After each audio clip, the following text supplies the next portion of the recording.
السلام علیکم ورحمۃ اللہ وبرکاتہ۔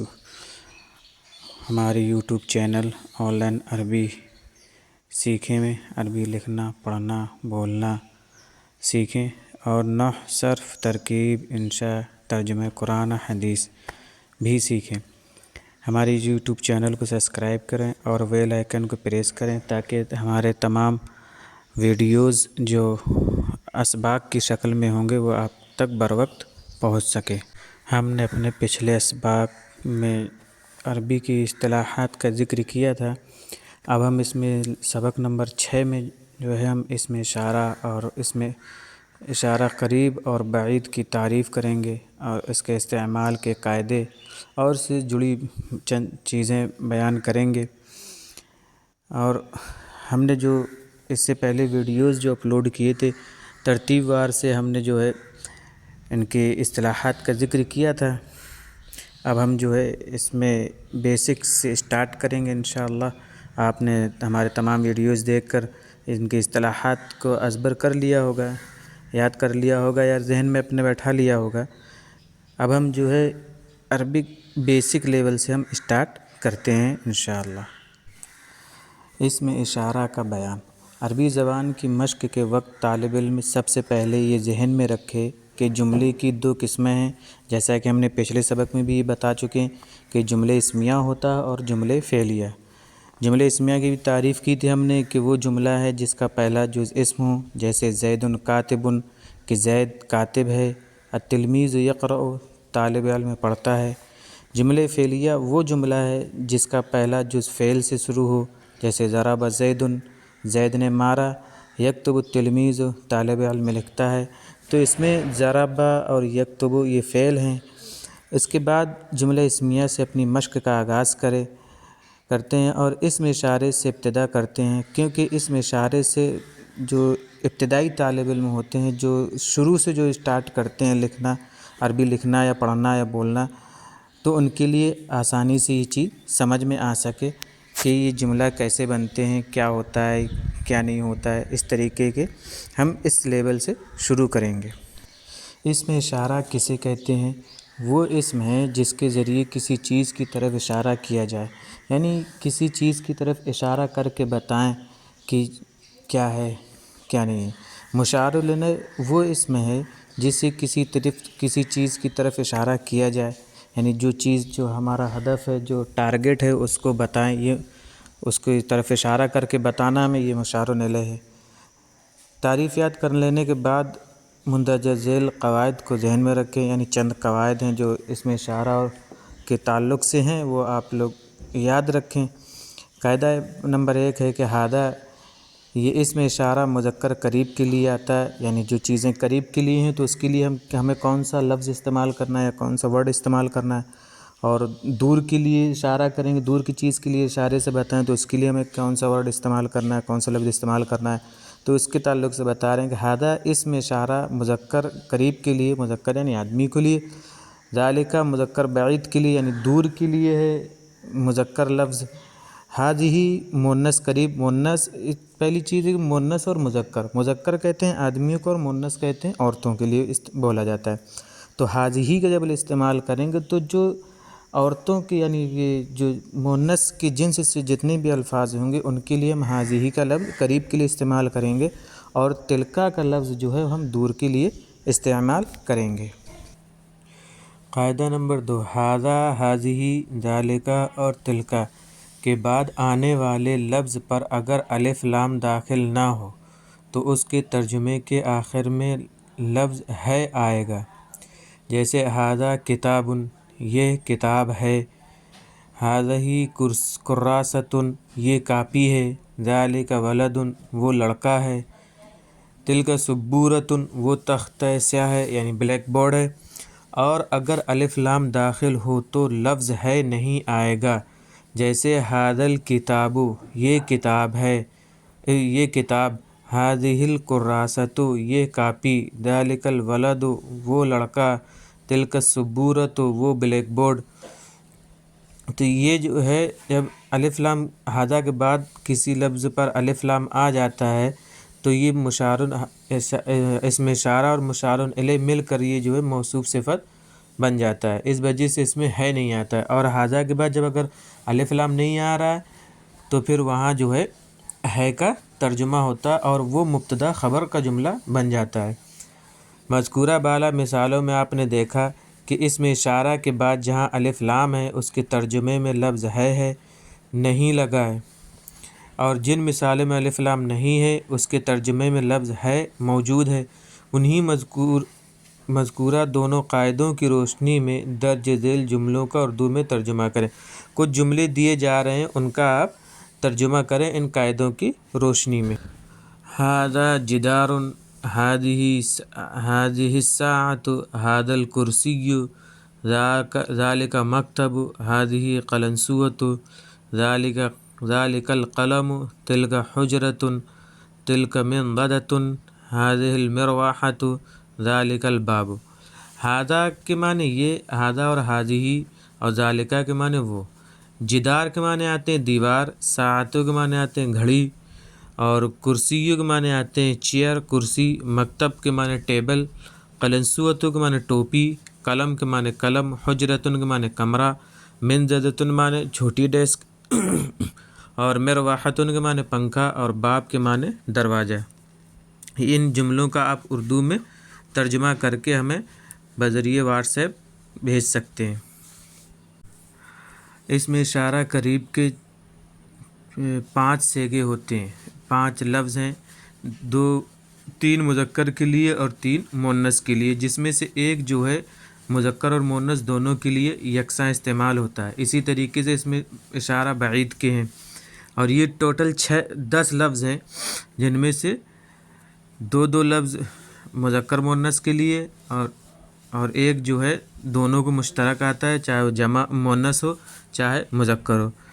ہم اس میں اشارہ قریب کے دیکھ لیتے ہیں۔ ھذا واحد کے لیے، ھذان تثنیہ یعنی 2 لوگوں کے لیے جب اشارہ کریں گے تو ھذان بولیں گے، اور جمع یعنی 2 سے زیادہ لوگ ہوں تو ھؤلاء کا استعمال کریں گے، چاہے وہ مذکر ہو چاہے مؤنث ہو۔ اب اسی طریقے سے مؤنث کے لیے ھذہ کا استعمال کریں گے، اور 2 کے لیے ھاتان کا استعمال کریں گے۔ یہ اس میں اشارہ قریب ہے۔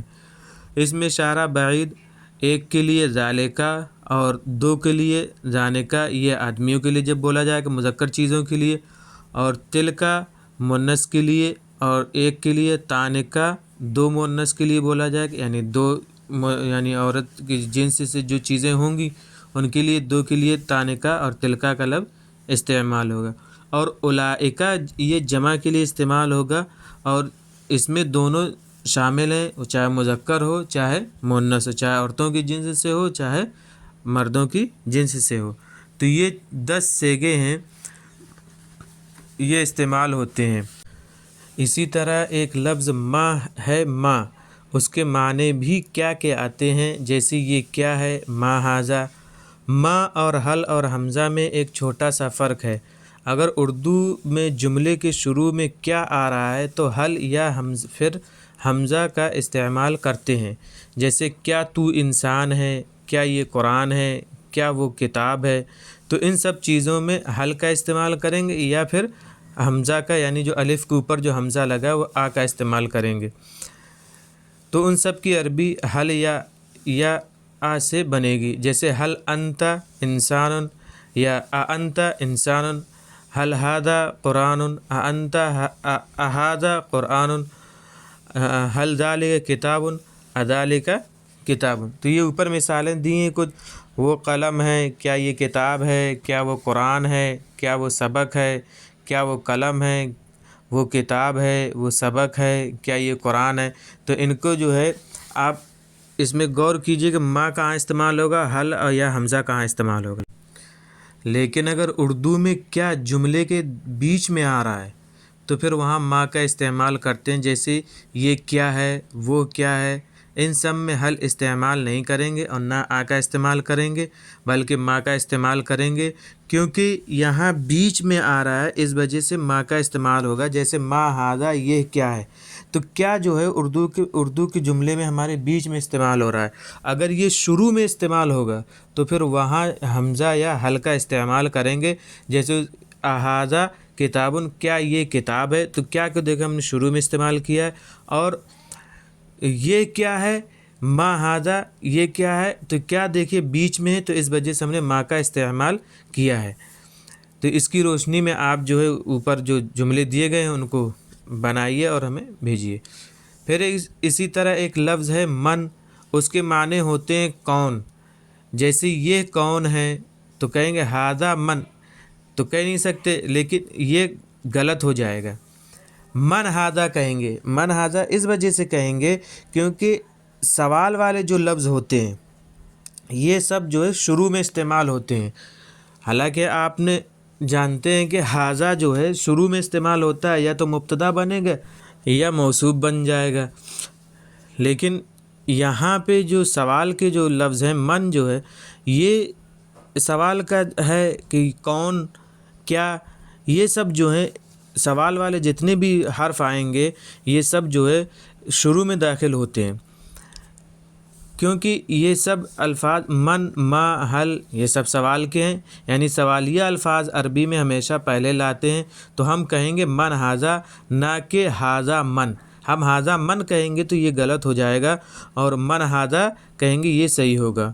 وہ کیا ہے، ما ذالکا کہیں گے، ذالکا ما نہیں کہیں گے، کیونکہ سوال کرنے والا لفظ پہلے آئے گا۔ ہمیشہ یاد رکھیے کہ جب بھی سوال ہوگا تو سوال والا لفظ جو ہے پہلے آئے گا، بعد میں ساری چیزیں آئیں گی۔ اب کچھ مثالیں دی جا رہی ہیں جن کی آپ عربی بنائیے۔ یہ چینی ہے، یہ ٹیچر ہے، یہ کتاب ہے، وہ گھوڑا ہے، یہ انسان ہے، یہ قرآن ہے، وہ پتھر ہے، وہ دودھ ہے، وہ قلم ہے، وہ گدھا ہے، وہ حیوان ہے، وہ قرآن ہے۔ چینی کہتے ہیں عربی میں سکرن، ٹیچر مدرسن، کتاب کو کتابی بولتے ہیں، گھوڑا حصان، فرسن، انسان کی انسانی عربی آتی ہے، قرآن کی قرآنی عربی آتی ہے، پتھر حجر، دودھ لبن، قلم کی عربی اوپر گزر چکی، گدھا حمار، حیوان کی عربی خود حیوان ہے، اور قرآن ہے۔ تو ان کی جو عربی آپ بنا کر ہمیں بھیجیے، انشاءاللہ بہت فائدہ ہوگا۔ اسی طرح ایک حرف ہے واو، اس کے معنی ہیں اور، یعنی اینڈ کے۔ جیسے یہ استاد ہے اور وہ طالب علم ہے، تو یہ دیکھیے بیچ میں جو اور آیا ہے یہ استاد ہے، اور وہ طالب علم کے بیچ میں جو اور آ رہا ہے یہ واو کے ذریعے سے آ رہا ہے۔ تو عربی میں اس طرح کہیں گے ھذا استاد و ذالک طالب، یہ قلم ہے اور وہ کتاب ہے، وہ قرآن ہے اور یہ سبق ہے، وہ استاد ہے اور یہ طالب علم ہے، وہ گھوڑا ہے اور یہ گدھا ہے، یہ اونٹ ہے اور وہ انسان ہے۔ تو اس کی آپ کو عربی بنانا ہے، جیسے ھذا استاد و ذالک کتاب بنا ہے، اس طریقے سے اس کی عربی بنانا ہے کہ واو ہمیں بیچ میں لانا ہے کہ کہاں لانا ہے۔ یہ آپ دیکھ لیں کہ ھذا استاد یہ ایک جملہ ہو گیا، ذالک طالب یہ ایک جملہ ہو گیا، ان دو جملوں کے بیچ میں واو آ رہا ہے، ٹھیک ہے۔ قلم کے معنی اوپر گزر چکے ہیں، کتاب کے معنی بھی اوپر گزر چکے ہیں، قرآن کے معنی بھی گزر چکے ہیں۔ سبق یہ عربی ہے، اس کو آپ عربی میں ہی سبق استعمال ہوتا ہے۔ استاد معلم یا استاذ خود عربی ہے، اور طالب علم تو تلمیذن آتی ہے یا طالبن آتی ہے، طلاب۔ وہ گھوڑا ہے، گھوڑے کی عربی گزر چکی، گدھے کی گزر چکی، اونٹ کہتے ہیں ایبلن، ایبلن، اور انسان کی عربی گزر چکی۔